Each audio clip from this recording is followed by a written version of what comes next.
We're going to get started with our next panel, and it is, I think, a panel that is relevant to all of us. It is a topic that we all have more questions about than we do answers.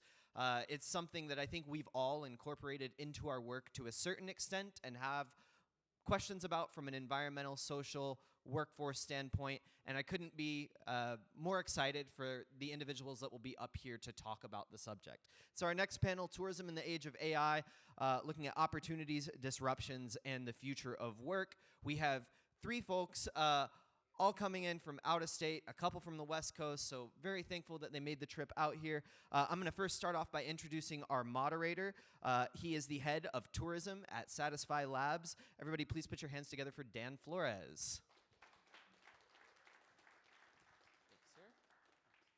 Next up, we have somebody who is actually a really close friend of mine for a very long time. She's also one of the best rappers on earth. That's just a side note. She is the founder and CEO of the AI Homegirl, and love what she's been doing. Kayla, love, please come on up here.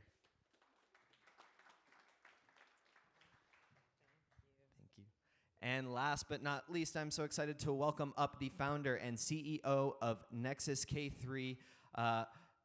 So happy that you've made this session with us, and thank you again for traveling so far. Everybody, please put your hands together for Jason Reckers.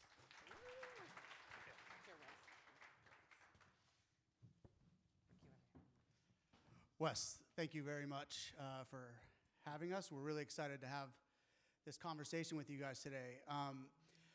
We're just going to quickly introduce ourselves, tell a little bit about our background, and also why our experience with AI and why we have some credibility to be up here. I work for an AI company. We're considered what's an AI builder. We build conversational AI models, and I run the tourism department. So pretty much eat, sleep, and breathe AI on a daily basis. It's been a wild ride for 3 years, but the company's been around for 10, so we were experienced in building chatbots to virtual assistants, now getting into agentic AI and what that means. I think that the corner between where AI sits, technology lives, and what tourism is, it's the future. There's a lot of problems that AI is going to bring, but there's a lot of problems that it can solve as well. I'm going to let our colleagues here introduce themselves, tell a little bit about their companies and what they do. I'm going to start with Kayla Love, who, by the way, has the coolest name in AI as the AI Homegirl. Dan from Satisfi Labs isn't very awesome. So, Kayla, you want to introduce yourself? It is awesome. Thank you, Dan. Hi, everybody. My name is Kayla Love, and as Wes mentioned, I started off as a rapper, and I realized that if I ever wanted people to hear my music, that it had to be beyond a hobby. I had to understand the business principles, and with that, I had to understand aspects of automation. And so that's where I really got my start. I launched a music marketing agency that allowed musicians to go direct to consumer with their music, monetizing at up to 50 times what they would earn on streaming platforms like Spotify. And I grew that business to 6 figures in 6 months with 100 artists from 6 different countries around the world. Now, thank you, I appreciate that. And I realized quickly that there was a limit to how far I could scale that business on my own. And that's when I created my next business, the AI Homegirl, which are voice-first agentic assistants that help streamline operations for SMBs, nonprofits, solopreneurs, and creatives. And so today, I'm actually embarking on, this is my first stop on a world tour. I'm going to be in New York City, Portugal, El Salvador, Miami, teaching people all around the world how to leverage these AI systems and be empowered to build their own with no-code or low-code tools like Lovable, and really getting the most out of tools you're probably commonly using right now, like ChatGPT. So that's why I'm here. I mean, right? She's pretty awesome. And next is Jason Reckers. Jason, you want to give a little bit about your background in tourism and AI? It's very hard to go after Kayla, but also I want to thank the previous panelists, because I might stand up a little bit here and there because I do better standing. But my background is, over 20 years ago, I ran a web development company and then had the privilege of connecting with Shannon Stoll, who's the CEO of the Adventure Travel Trade Association back in 2005. And started working with them, helped them, when they said, we don't have a website, we need a website, and we have no money. So that started my next 20 years, where I spent working with ATTA, eventually coming on as the full-time chief operating officer. We run Adventure Travel World Summit, which is an annual event that happens every year since 2005 in various places around the world. In total, we've probably run about 50 in-person international events that I was responsible for helping manage the team, which ranged from the early days of about 7 of us to up to 50 before COVID, and then back up to 50 after COVID. So we all know how that went. So it's been a distributed team this whole time. We had one office where there were a couple people working, but in essence, everyone was working from home well before it was, before it was normal. So I come from the background of knowledge, where as an association for an industry, we were aggregating and disseminating knowledge, whether that was through our online newsletter or email newsletters or through the events, right? So a few months ago, I was kicking around, whether it was time for me to step out of the day-to-day and move on. Just had been in that hamster wheel for a while, running the events. And I read the book Nexus by Yuval Harari. Has anyone read that book? He's the one that wrote Sapiens. If you haven't read this book and you're interested in AI, definitely read this book. All right, it's about the history of information and how information has been used and managed over the years. And that motivated, in one element that he put in there was, it's up to us as humans to decide what we do with AI. What do we do with this new informational technology? And we can either stand by and wait for the governments and other major actors to decide how it's being used, or we can get involved and use it ourselves. So I took that as a driving force for me to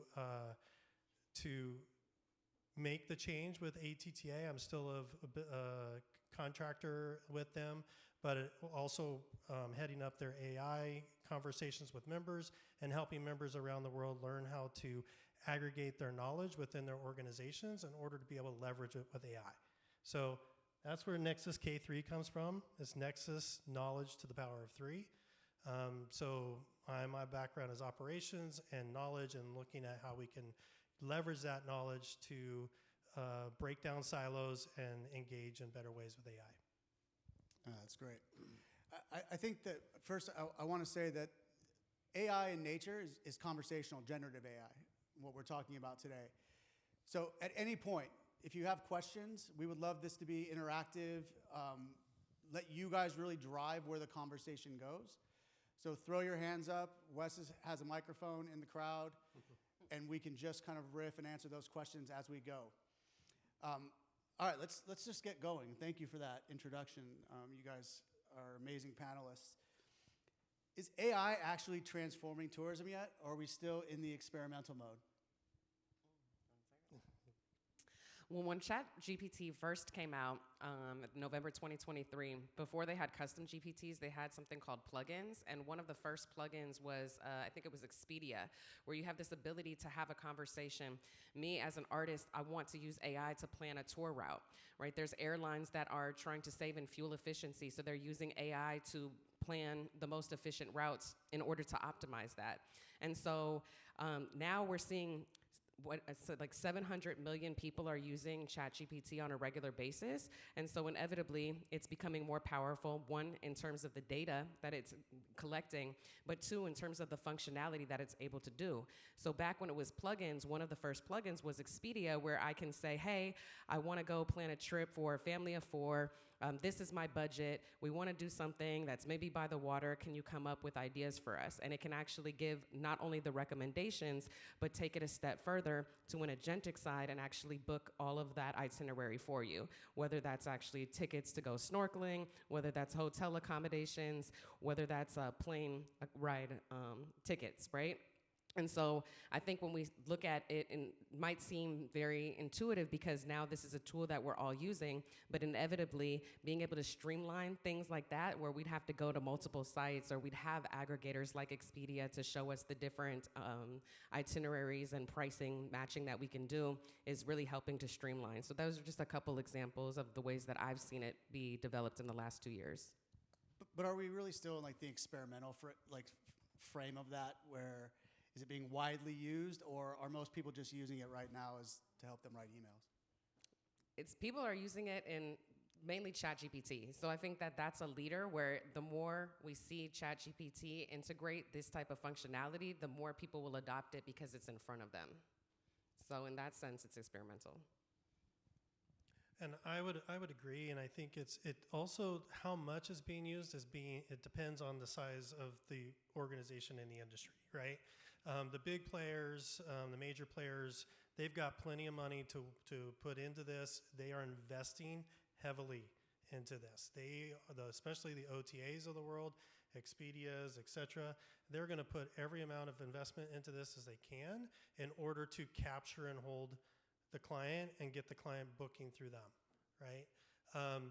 We see a lot of interest as we go down that path and go to the smaller, let's say, adventure travel operators, because that's the audience I speak to regularly. They're smaller businesses. They're smaller operations, and yet they're also looking at how they can utilize and leverage AI. It's going to take them a little bit longer. But what I'm finding is they want to do it in the right way, right? And that's also something that I believe heavily in is if we're going to do this, let's collaborate and find the right ways to do it responsibly. And so they're going to, I say, smaller companies are going to take a little bit more time because they want to make sure that they do it right, that they are delivering their clients a truthful and honest experience with AI, and creating a beneficial opportunity. So I think it depends on where you're at. I still also think it's very early days, right? Even for the big guys. So there's a whole lot more to come from AI, and it's going to be a journey that we're on together in order to decide when is the right time to apply it to my business or to my organization in the right way at the right time. Yeah, I actually think this is the age of the small to medium-sized business right now. Being more nimble and being able to adopt something. I mean, who's got a staff of more than like 5 or 10 people in this room? Not many. Most companies are using small teams. Generative AI democratizes scale, which is you can set workflows. You can do things now that you would operate a business at 20 people. We used to have to throw money and people at these problems, and now we can throw automation and technology at it.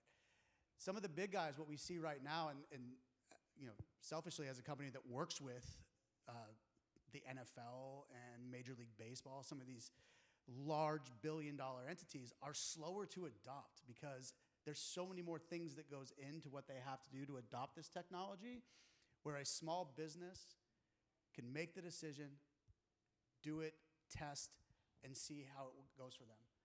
That's, for me, where I think that we can transform what tourism is doing. This has always been a fragmented industry. Really large businesses, global scale, to I started a kayak business because I love kayaking. That guy didn't do it to be a millionaire. He did it because he loves kayaking, and now he's been thrust into this, how do I compete with the other players in the market? To me, that's where I think the transformation is really going to come, especially that's happening right now. Yeah, and I completely agree. The experimental phase for smaller companies has come on much, much quicker. I remember, in 2005, 2006, we were having technology sessions at our events, and most people in the audience was still taking orders and writing the orders down on paper, right? They were barely using spreadsheets. And it's been interesting because I've been working with this industry for a very long time, and they were tech adverse on everything new that came along. They just didn't want to touch it. They got into this business because they wanted to be out in the kayak, or they wanted to be on the raft, or they wanted to be hiking with a group and sharing their experiences, right? This is the first change in technology that I've seen more people putting up their hands and saying, tell me more, how can I get involved? So they are, yes, they're going to invest a little less, and they're going to do it at the right time, but they're very eager and interested right now in learning more. No, for sure. I think let's just address the elephant in the room when it comes to workforce and what AI has the ability to do. When we talk about AI and jobs, what's the real risk? Are we overestimating how many roles it's going to replace, or underestimating how it's actually going to change those roles? I'll start real quick. I personally have a lot of fear that it's going to take a lot of jobs, which again, as you know, I was reading the Nexus book because it was at this critical point in my personal career journey. I was thinking, you know, I can either sit back and wait and see this happen, or I can get engaged and get involved at least, and with at least the tourism industry, which is what I might be able to impact or get involved in this conversation. And the reason that I approached it that way was because I believe my other answer to that question would be, it depends on what we decide. If we decide we're going to utilize AI to create optimization within our organizations and leverage the opportunity that we have from those efficiencies to give our people more opportunity to engage with our clients or our members, then that's what we want to do. Build more relationships, build more collaboration, right? And if you gain efficiencies and you gain monetary value by using AI with those efficiencies, invest that back into your people, right? Put the money in their pocket. Let them benefit, because you're going to need them to help build those solutions internally, and reward them for that, right? Because ultimately it does come down to us. If we just let the governments and big business decide how AI is being used, yes, I think we're going to lose a lot of jobs.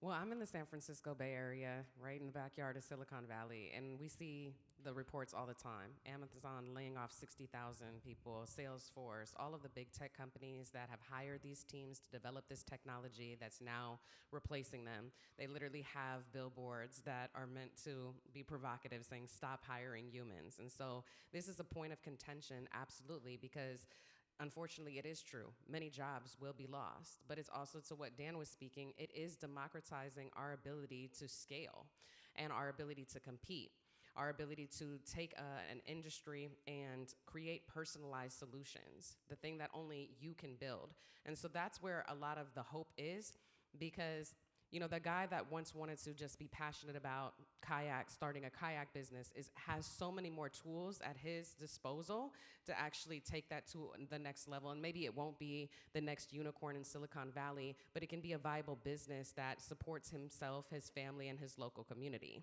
And so those are the opportunities that we see right now with AI being able to, supplement what small businesses would normally have to pay out of pocket, right? Being able to compete with marketing materials, for distribution, for going to market.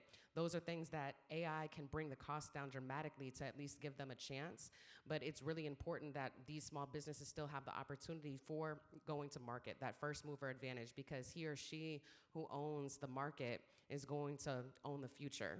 And so also speaking to what Jason is saying, it's really about how we leverage that to empower our local businesses, our communities, to leverage it, yes, for the business that we have founded together that they're a part of, but these are transferable skills that now can be used in other aspects of life, even if it's just your everyday operation, saving time and energy so that you're able to show up more fully for the things that you love. Yeah, no, I know I finished a little strong, but I completely agree with Kayla. And I think that's my statement was more general. In the tourism industry, I think we're in the best place we can be with this, right? Because we are in the experience business. We are in the human business. We are in the relationship business. AI will never take that away, right? But we can leverage it, we can utilize it in ways that allow us to add that additional experience, right? Have another, bring on an additional guide to run another experience because we're maxed out, right? Give people those experiences that transform them as individuals, and teach them how that those experiences help them understand the purpose for conservation, sustainability, protecting wildlife, etc. Because we have the opportunity to instill those values in them that this group has. But let AI do all the technical stuff. Let AI do all the repetitive stuff. Let's invest our time and energy into the people. So using technology to then humanize and personalize the experience. Yes. Right. I think from like use cases, what we see is that most tourism businesses can't do the things that they want to do because they don't have the staff, the time. I always try to work in a Michael Keaton reference into when I'm talking. My favorite movie is this Multiplicity, and he clones himself because he's like, I don't have enough time. And there's this part where it's my favorite part in the entire movie because he's like, one of his clones is on a romantic date with his wife, which I would rather do that. So, another one is at a work meeting doing a presentation. One's at home cleaning the house, and then he's out hitting golf balls and having a few day beers. But I think the most important message is that it allows time. What do we need to humanize experiences, to have the touch points? We've talked a lot about touch points today. To do that, we don't have the time to do that in our businesses right now, and AI automation allows for that. So that's where I think we're going to see dramatic jumps, not only in service, but in the levels, because at the end of the day, what keeps businesses around is you have to be really good at what you do. Now, how does that affect underrepresented communities? And let's get into it and talk a little bit about what that means from like a technology side when there's bias out there in large language models. Kayla, I'm going to start with you just because this is right up your alley in what you do. Have people here heard what a hackathon is? Do people know what a hackathon is? All right. And so for those that don't know, a hackathon, the way I define it, is a community problem-solving experience where people, they can come in, form teams, they can meet their teammates there around some type of pressing issue that they want to solve. So I threw the very first hackathon in my city of Richmond, California, which is on the other side of the Golden Gate Bridge. And you would think that, with Silicon Valley, all the VCs, that it would trickle into this community, but it simply doesn't. So I knew that I had to bring this experience to Richmond, California. I had everybody from 7-year-olds to 77-year-olds working together to solve problems and building apps. I had mentors flying from all around the country, Seattle engineers from Pinterest to come and be mentors and share their experience to empower this community to build apps. And what we found was there were people there that created apps that VCs or the tech bros could never create. There was a woman named Ingrid who had suffered severe scars all over her body from a fire she survived as a child that killed her father and brother. And she created a system that can integrate with the CAL FIRE the rapid response to increase the response of wildfires, the firefighters fighting fires in rural areas. And only she could create that app because she spent her life dedicated. It's so much in her passion and her identity. And when we are able to take underrepresented communities and now pair them with this technology, removing the barrier to having a large budget for either developers or a high level of technical skill, then we start to see some businesses that would just simply not exist. one of the mentors was so inspired from that event that he went home and he vibe coded his own platform, a travel platform that helps the LGBTQ community with international travel solutions. So him and his boyfriend, they want to travel around the world, but we know that not every country is friendly to the LGBTQ community. So it actually will pull in data, the legalities of like same-sex marriage or et cetera, what the penalties are if they're how dangerous, and it'll actually give a scale rating. It'll actually source local venues of maybe queer open mics that are happening, or comedy shows, or bars that are friendly to the community. And so he was able to create this platform specifically for his community that solved a very real problem that he and his partner had. That was just an example. And again, he didn't participate as a participant in the hackathon. He was a mentor. But when we see that we empower people with this type of access, because it's not about the level of technical skill anymore. It's about using AI and having a conversation, being able to define the problem and empowering people to solve a problem that you are uniquely designed to solve based off of your identity, based off of your experiences, based off the community that you have knowledge of that other people don't. And that's really where I see AI being a game changer. That's why I do what I do, to empower people. That's why, I want to get you all to be able to build something here tonight, because I think that accessibility is going to be the make or break factor. It's like Dan said, you all will be able to expedite the work that you're doing with automation and workflows, but the hardest part is just sitting down, knowing what button to press. And once you figure that out and you see that it's not as hard as you think that it is, or it's some crazy software and I have to know code and there's this big setup, but you can just put in a prompt and get an app back that's functional, that looks pretty good, that you feel proud to share with your friends or your family and your colleagues, that is the game changer. Yeah, I was just at a conference with a woman who she does like food tours, and every ticket that was sold, she gives 3 meals to the community that needs meals. And she was like, it'd be really cool if I had a ticker that every time I sold a tour, it just kept running and told that story of how many meals that we give out. And I said, we could build that. We could build that right now. You don't need developers. Use a tool like Lovable. It'll cost you $20 a month. So playing around with it, I built something, and then I just emailed her and said, hey, you could do this yourself. It took me 20 minutes. I'm not a coder, but I can verbalize.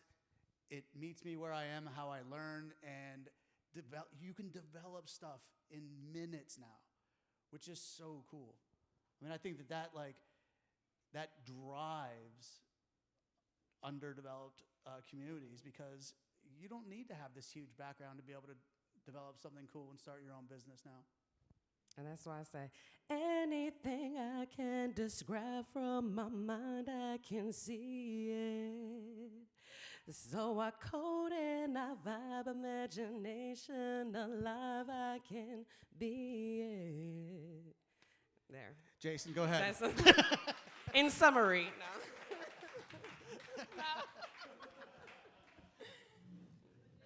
It's even better up close.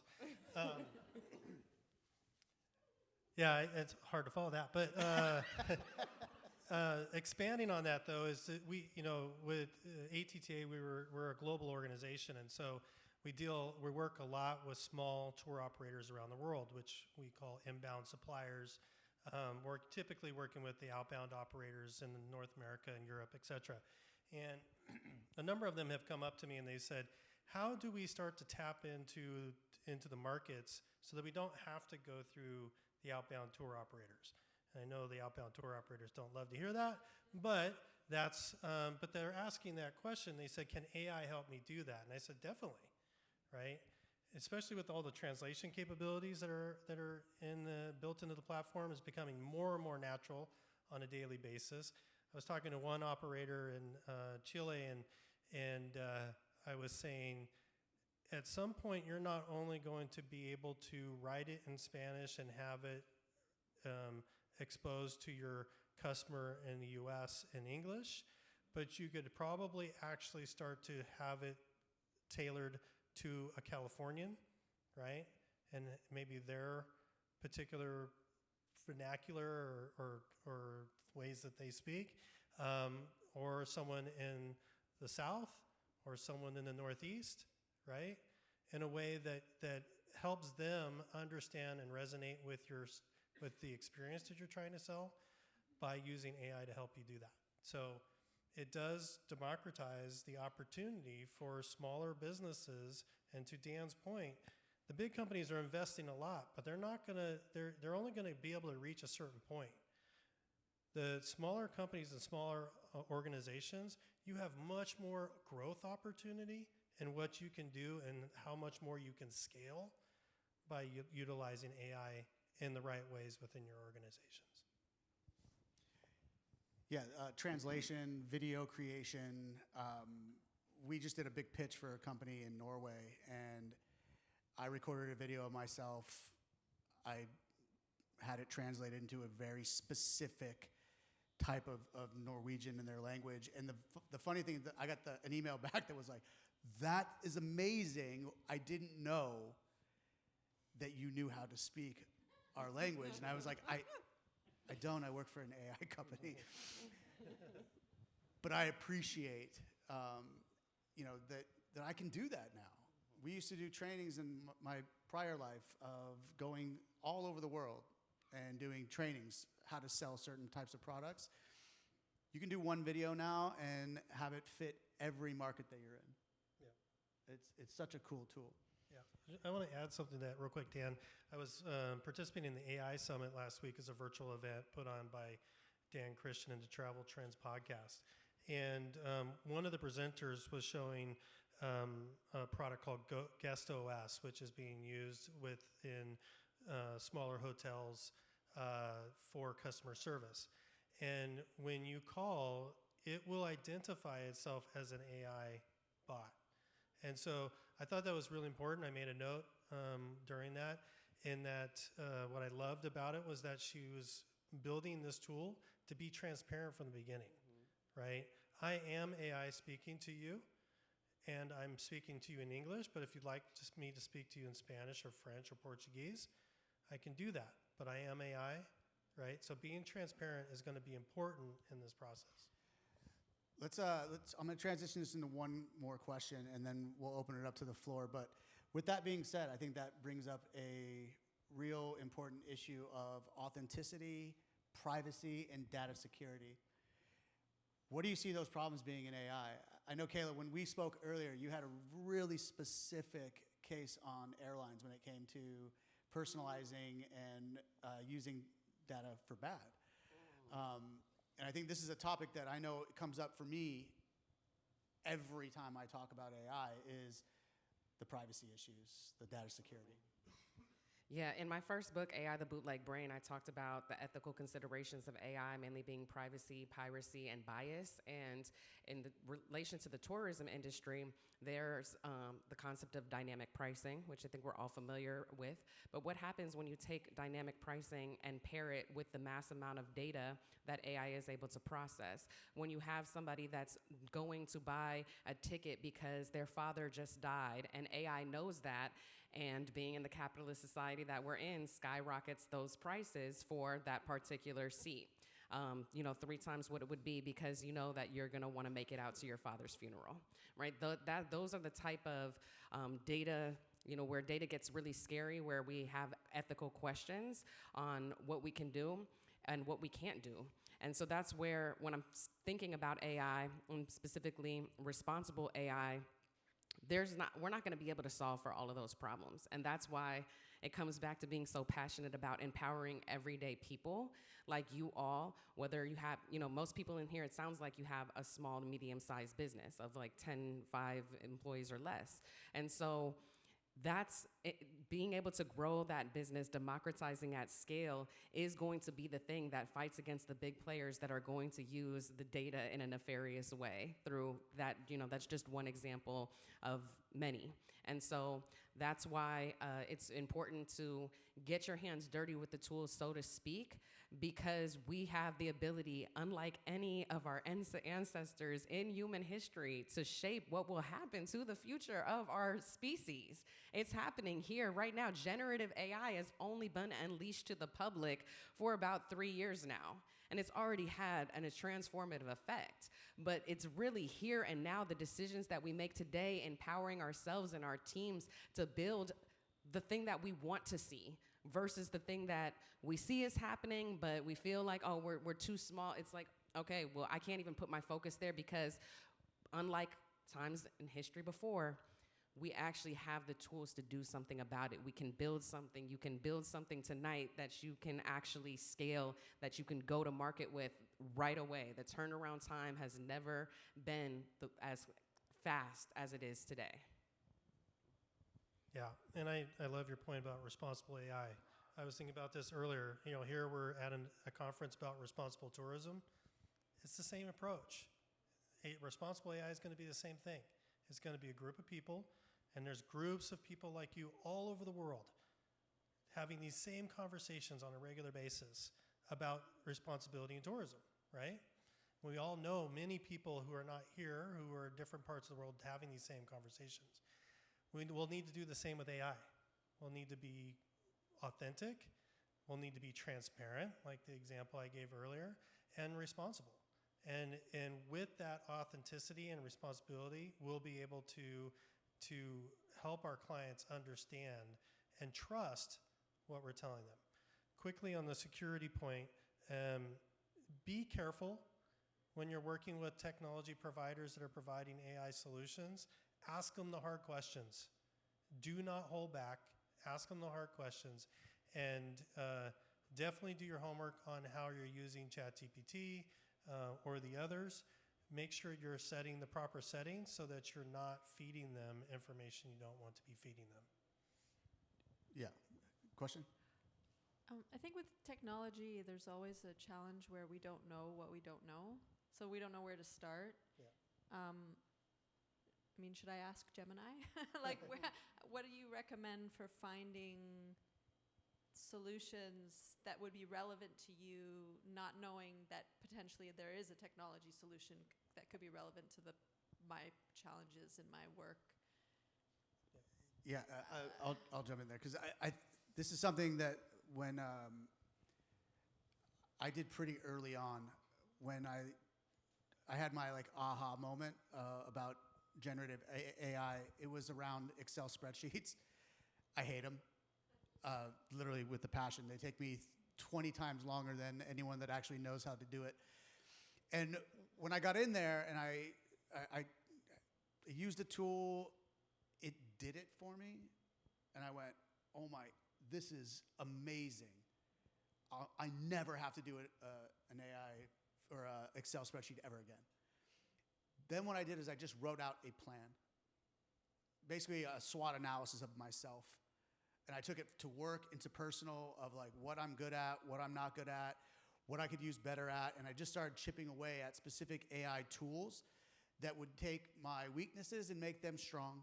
And then the stuff that I'm strong at and make me excellent at it. And I just went one by one. And I did that from a work standpoint into personal stuff that I use it for, with the goal of saying very selfishly, I want more time to do other things, the stuff that I actually like to do. So figure out what those pain points are for you. There's a tool out there that solves them. I promise you that. There's 10,000 AI companies coming online, filing for business licenses every month right now. Yeah, and to try it out, right? I think, Dan, you made a point earlier when we were talking. You were saying that, sometimes when I don't get what I want from AI, it's because my prompt is wrong. And then I ask AI, how do I do this? How do I write this prompt better? Right? And I told Dan in response, I said, there's times where I'll sit there and I'll say, there's no way AI can do this. But I'm going to try. And I am surprised 4 out of 5 times, right? That at least either did it or got very close. And even if it's just close, I probably just saved myself 2 to 3 hours worth of work, right? I used it once for business cards, right?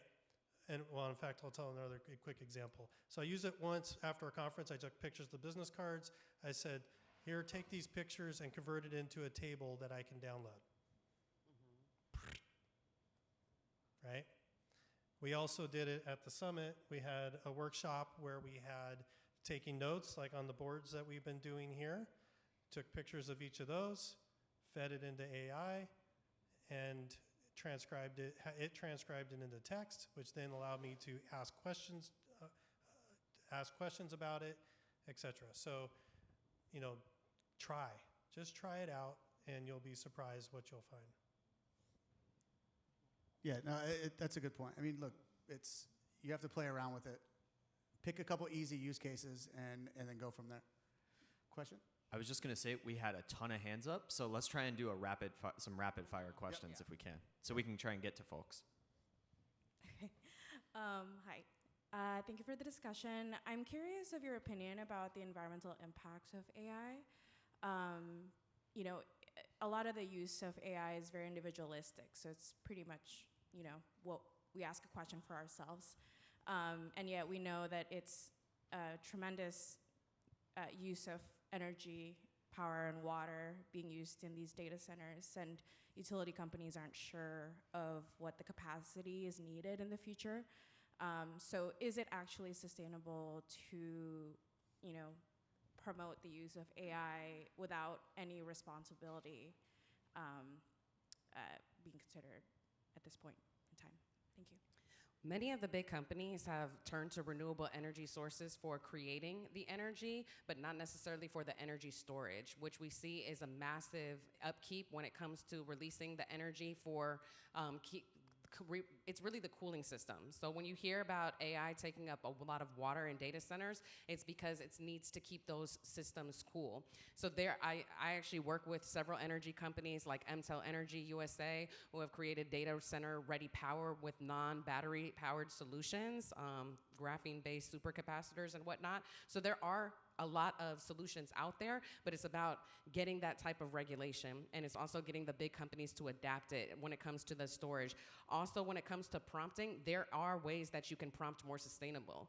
And so that's part of why I'm so passionate about this, as well as helping people to create, embedded vectorized data RAG systems, and explaining what that means to people and showing them the better techniques to prompting that aren't going to take as many tokens, because like you said, it is a very individualized basis. So I think there is some hope there, but it's about getting it to be adapted at scale, and the big companies have to do their part in that. There are also a lot of the energy is taken up when they retrain the models, because you're scraping the entire internet. So we're working on new technologies now that allows for large language models to grab information in real time, which actually takes less energy than retraining the entire model on the entire internet once a year or twice a year. Jason, I think you hit the nail on the head when you said the responses are only as good as the prompts that you put in.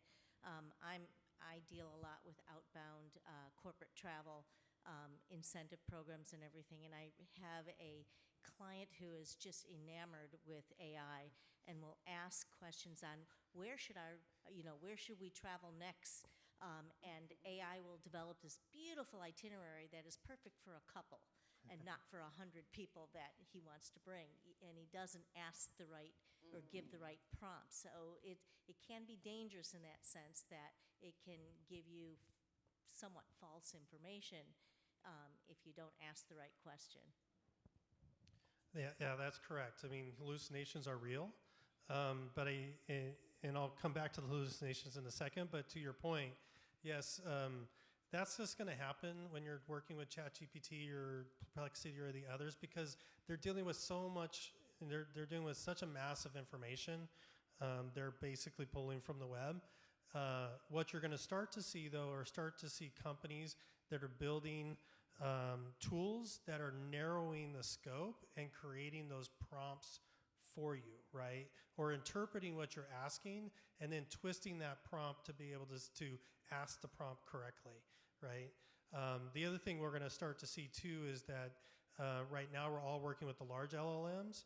You're going to start to see LLMs become available on an individual basis, right? So the LLMs are not necessarily a knowledge center. They're a knowledge interpreter, right? So they're interpreting the knowledge that they have. And so the large language models are just a model that's interpreting all the knowledge, right? So you're going to start to see those LLMs start to come down to a personalized level, which also I think will help with the sustainability aspect of the power usage. Yeah, I think the future is in niche models, specialized for like specific industries and trained on those entire industries. Yeah. Is this on? Yes, okay. Okay, we've talked about a few of the elephants in the room. I think that one that hasn't been mentioned yet is the fact that generative AI brings costs down because it was built on intellectual property that it didn't pay for.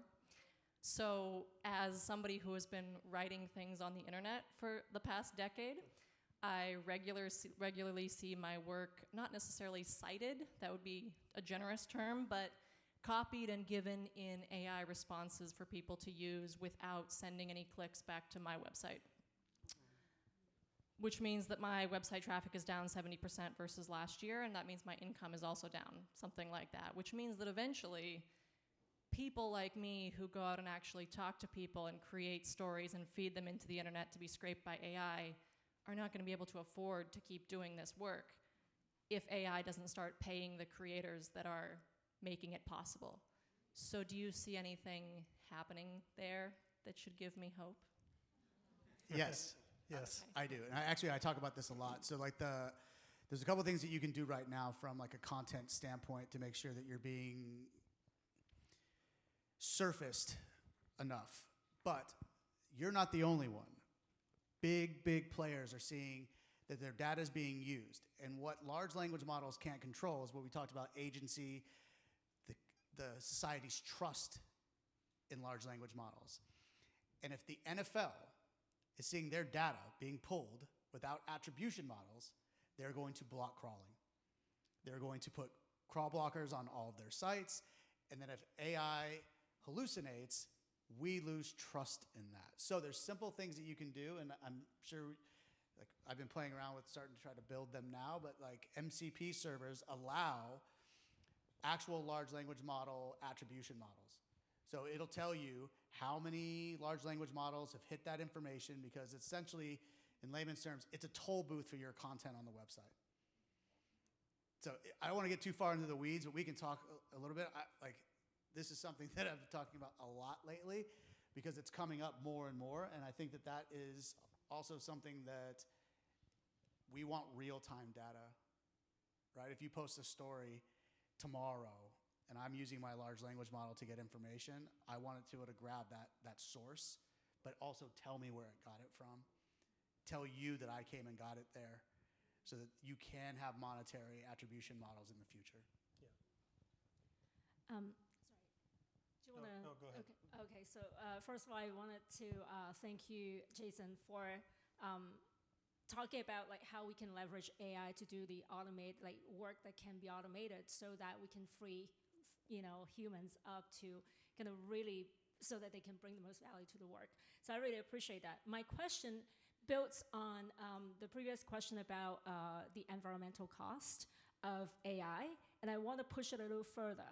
So there have been, in the news, a lot of like communities in Latin America, for example, like they have been pushing back because big tech companies they're trying to build gigantic data centers on their lands, and so it's not just a climate or environmental problem or issue. It is a climate justice issue now. So I wonder if the AI world, climate justice is something that people in the AI sector is really are talking about. Thank you. I don't know if I would say, I think it depends. So there's, the companies that are building the large language models, who are building these data centers, they're not really talking about it. They are trying to find, I shouldn't say that, they are trying to find some solutions. in some ways, right? But I think, again, it comes back to the groundswell, right? Is if enough of us are talking about these issues and concerns, then they're either going to listen or we're going to find other ways to get the same solution in a much more sustainable way, right? So like I was talking about earlier, where your large language models become digestible, usable on a personal level, right? It is a big concern. It is definitely something that a lot of people are looking at. I think, I would say we consider ourselves translators, right? Where between the tech and what your needs are, we find it important to keep these issues in mind and to be helping tell that story that we need to do better. And here's a whole industry that's saying we also need to do better. Yeah. The companies don't care right now. Their response is, no, we need to do this so we can build an AI model to solve this problem in the future. And let's be honest, our governments, we're always so far behind the actual technology, and we just put policies in place to have zero regulation in the future.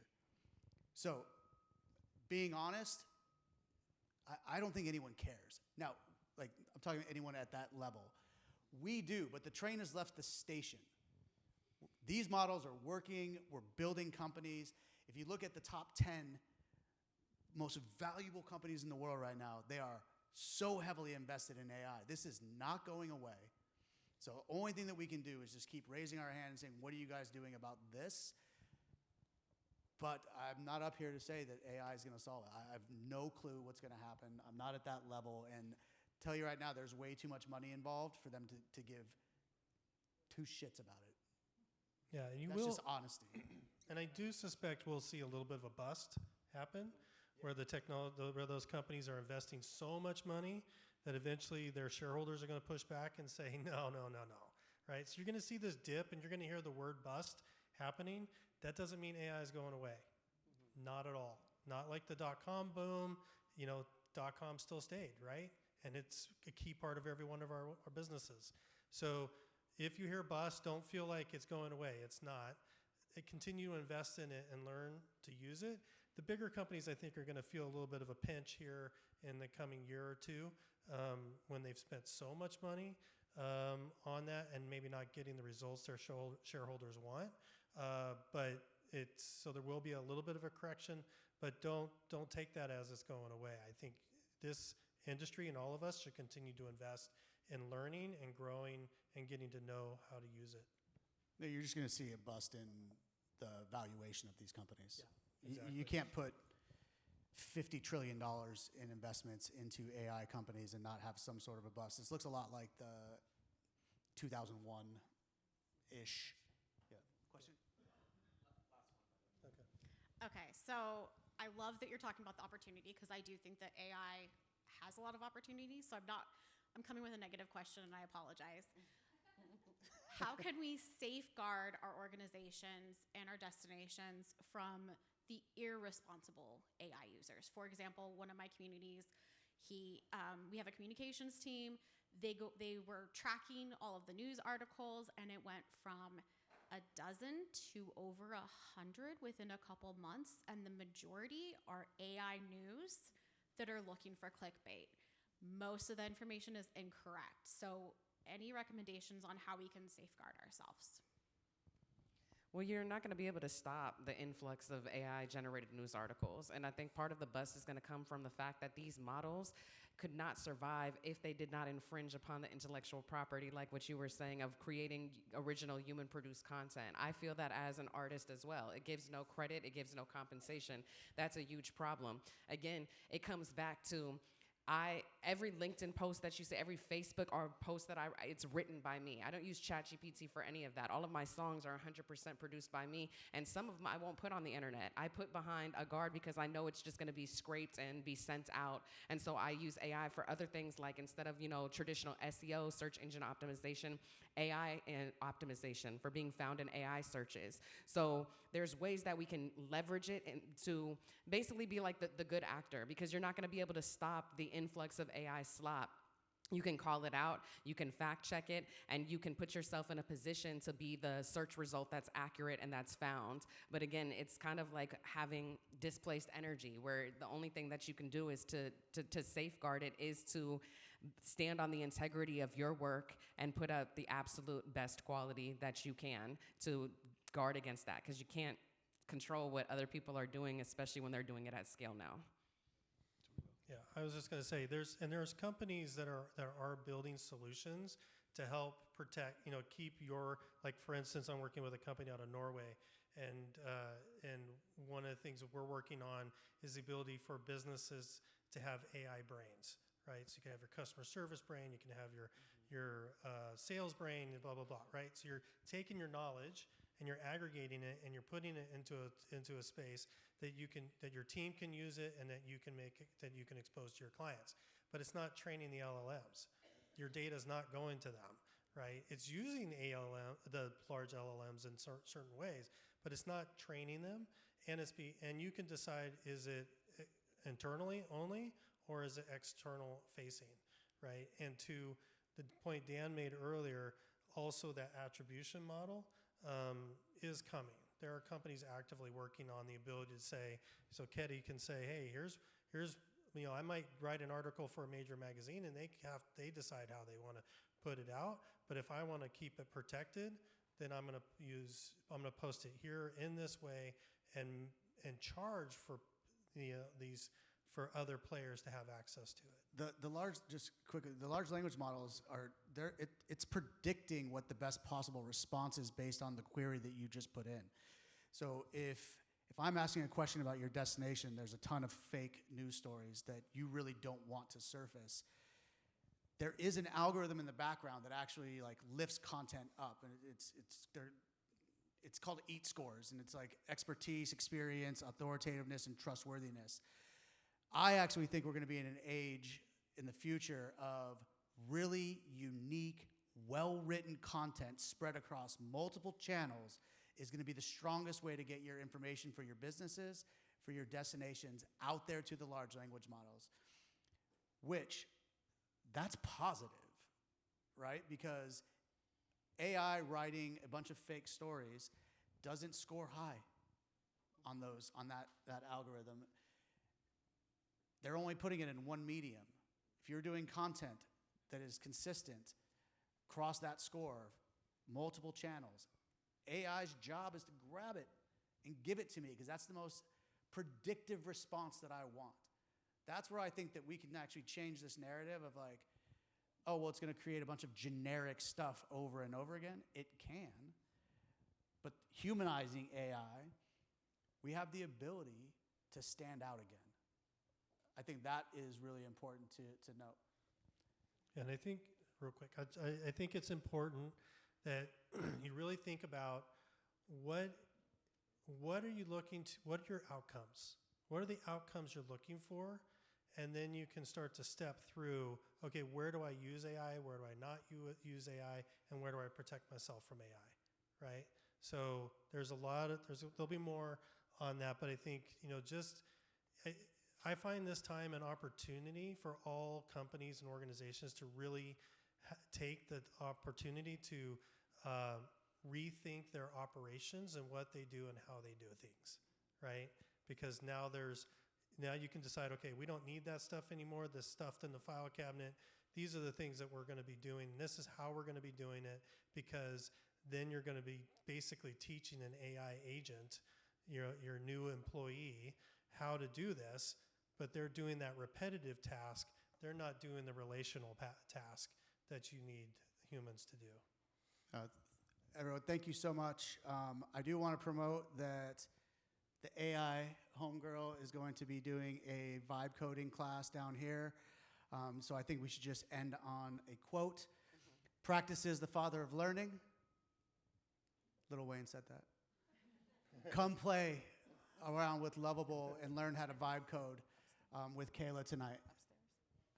Okay. Yeah, so it'll be down here after the cocktail happy hour. Anybody who wants to build an app, or if you had a question like, I don't know where to get started, I don't know what I don't know, tonight is the perfect opportunity for you to build for free. And it's very approachable. Don't be scared of it. If you feel like, I've never touched code, don't worry. All you have to do is type in what you want and see what you come up with. That's why, like the smaller operators I was talking about earlier, why they're engaging with AI more quickly now than any other technology change is because of the natural language ability. So you will be shocked what you come up with. All you have to do is try. Thanks.